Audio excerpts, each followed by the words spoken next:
temos mais uma regra de negócio a ser implementada na versão 4 do nosso job. Aqui está para você. Enriquecer os dados, adicionando no destino uma coluna com a margem de lucro de cada produto. Se você observar aqui na origem, eu não tenho margem de lucro, né? Nenhum lugar. Mas eu sei calcular a margem de lucro. Ou se eu não souber, eu pergunto à área de negócio. Área de negócio, por gentileza, como eu calculo a margem de lucro? Embora exista uma regra padrão, não é? Uma fórmula padrão, muitas empresas adicionam fatores customizados na hora de calcular a margem de lucro. Então, uma empresa pode ter uma fórmula diferente da outra empresa. Você vai ter a área de negócio e pergunta: qual a fórmula que eu devo usar para a margem de lucro? Está todo mundo aqui ciente dessa fórmula?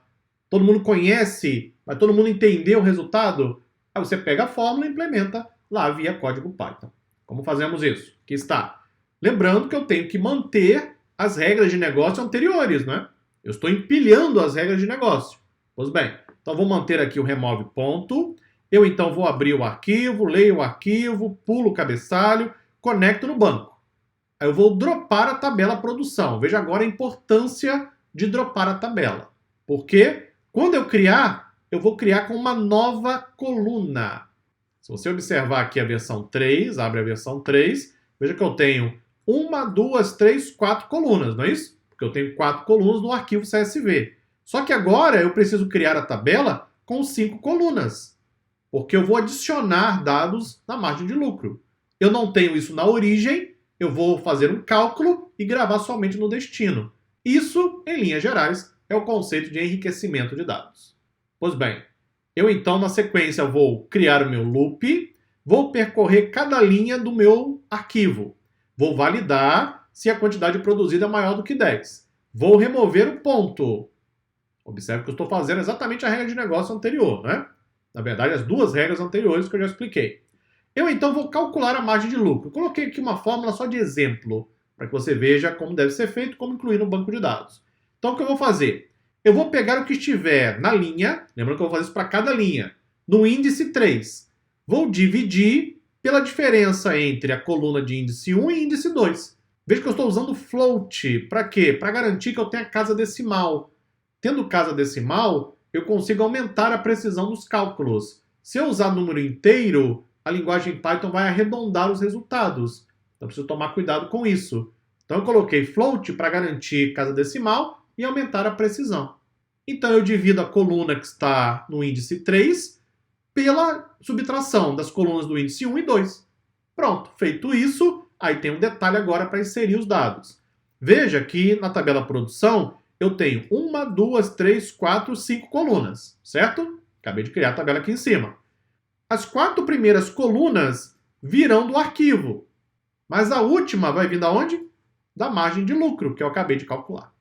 Ou seja, a margem de lucro não existe na origem, só vai existir no destino. Com isso, eu vou enriquecendo os dados no meio do caminho. Depois, mais tarde, quando a equipe de análise for acessar o banco de dados para extrair relatórios, criar gráficos, criar modelos de machine learning, etc., eu já tenho os dados prontos para uso.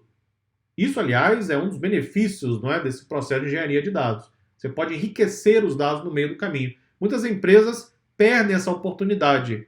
Aí depois ficam querendo marretar dados lá no destino, não é? Vai direto para o destino, aí vai o analista, vai tentar marretar uma coluna no banco de dados, ou então cria somente na ferramenta de análise, quando na verdade todo o processo poderia ser simplificado se eu usasse enriquecimento de dados já no processo de engenharia de dados. Fica aí a dica para você. Então, as 4 primeiras colunas virão do arquivo, o valor da última coluna vem da margem de lucro que eu acabei de calcular. Lembrando que eu estou num loop, não é? Então, tudo isso aqui vai ser feito para cada linha do meu conjunto de dados de origem. Vamos executar? Então, pode fechar isso aqui. Vamos lá para o terminal. Mais uma limpeza na tela. E então, agora é o Job 4. Pressiona Enter. Job concluído com sucesso. Vamos para o banco de dados. Faz um refresh. Excelente! Margem de lucro foi incluída. Olha lá. Nosso processo de engenharia de dados está funcionando muito bem. Mas eu estou vendo um problema. Você está vendo um problema aí? Veja que ao realizar os cálculos para poder calcular a margem de lucro, ele acabou ficando com muitas casas decimais. Então, dependendo, não é, do resultado, olha lá, várias e várias casas decimais, em alguns casos somente uma casa, quando o cálculo foi exato, não é? Bom, eu não vou deixar assim. Você vai deixar assim? Eu não vou. Eu vou ajustar as casas decimais, eu vou padronizar. Eu não vou deixar cada resultado com número aleatório de casas decimais, a menos que eu tenha uma instrução para isso. Alguém na área de negócio, não, pode deixar assim, eu preciso do detalhe absoluto do dado para o meu cálculo. Caso contrário, eu vou formatar a saída da margem de lucro. Faço isso também no processo de engenharia de dados.